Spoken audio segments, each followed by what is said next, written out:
Selamat siang, kami dari kelompok 17 dengan saya, Jauza, Naya, Olivia, dan Rasa akan memaparkan hasil analisis kami yang bertajuk Tekanan Geopolitik Eropa, Hubungan Cina, Rusia, dan Ekspansi NATO dalam konteks konflik Rusia-Ukraina. Kawasan geopolitik strategis. Ukraina memiliki letak geografis strategis karena merupakan negara pesisir di Laut Hitam dan berbatasan langsung dengan Rusia dan beberapa negara anggota Uni Eropa. Posisi Ukraina merupakan wilayah jantung antara timur dan barat, sehingga Uni Eropa dan Rusia melihat Ukraina sebagai buffer zone antara NATO dan Federasi Rusia yang posisinya layak untuk diperebutkan secara geopolitik. Ukraina dahulu merupakan negara yang penting bagi Uni Soviet, sehingga kemerdekaannya telah mengurangi dominasi Uni Soviet. Selanjutnya, selain itu, Ukraina merupakan negara transit untuk minyak dan gas Rusia. Sebelum selesai jaringan pipa Nord Stream, sekitar 80% gas Rusia ditujukan untuk Eropa diangkut melalui wilayah Ukraina. Jalur pipa yang telah dibangun di Ukraina merupakan perpanjangan pengaruh Rusia agar Uni Eropa segan untuk mencampuri setiap kebijakan luar negeri Rusia, akibat masih memiliki ketergantungan energi dengan Rusia. Tentu akan menjadi persoalan besar bagi Rusia ketika Ukraina benar-benar bergabung dengan NATO ataupun Uni Eropa, karena akan kehilangan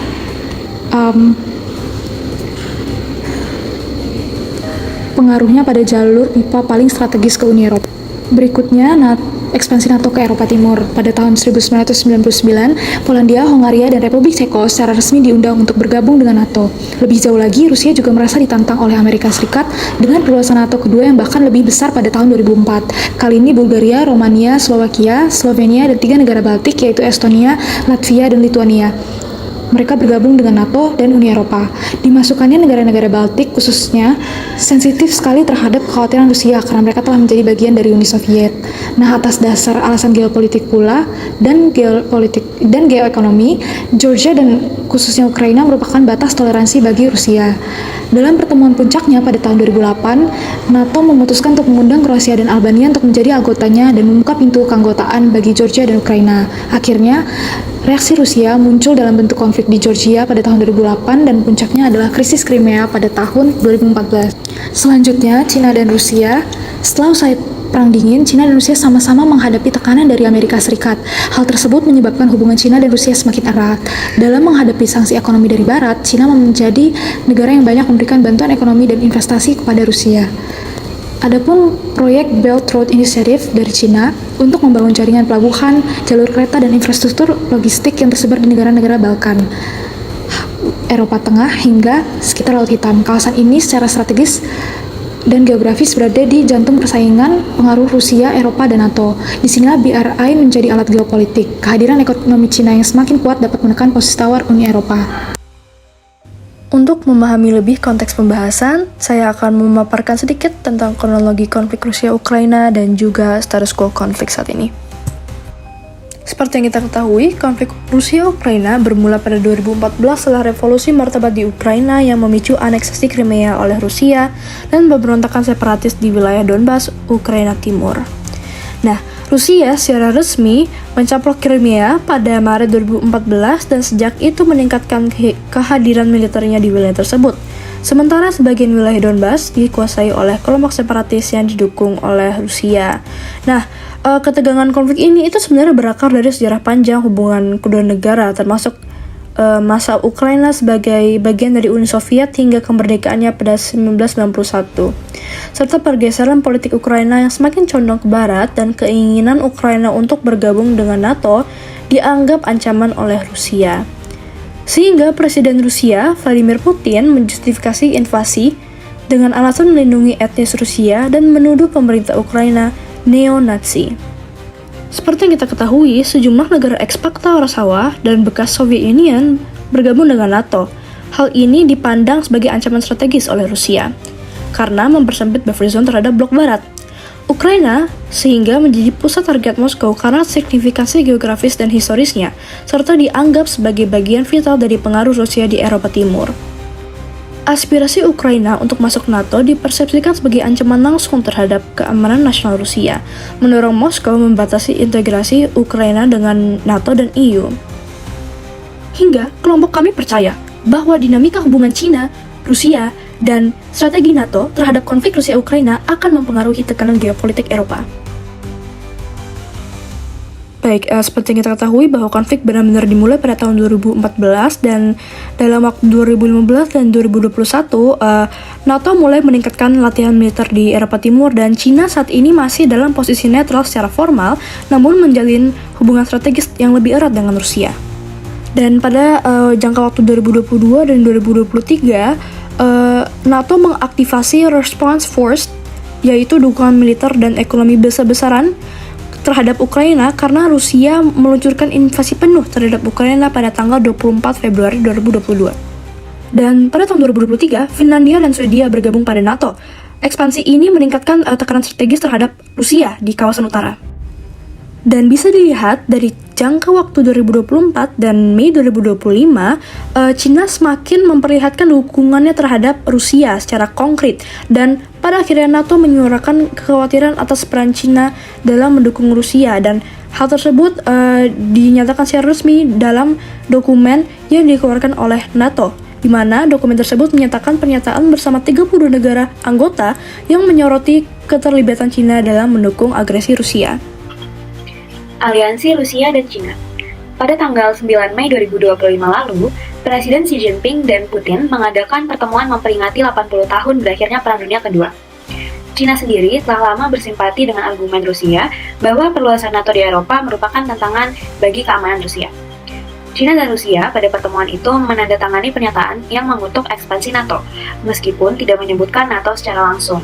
Pertemuan ini menunjukkan penguatan aliansi antara Rusia dan Cina di tengah ketegangan global, serta penolakan terhadap kebijakan AS dan NATO. Aliansi NATO dan Ukraina.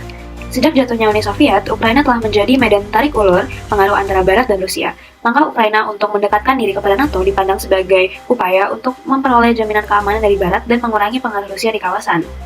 NATO menekankan pentingnya kerjasama dengan mitra internasional untuk menghadapi tantangan keamanan global.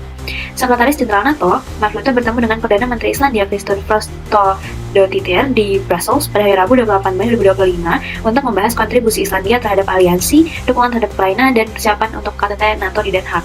Hal ini menunjukkan bahwa NATO itu mendukung Ukraina pada konflik Rusia-Ukraina.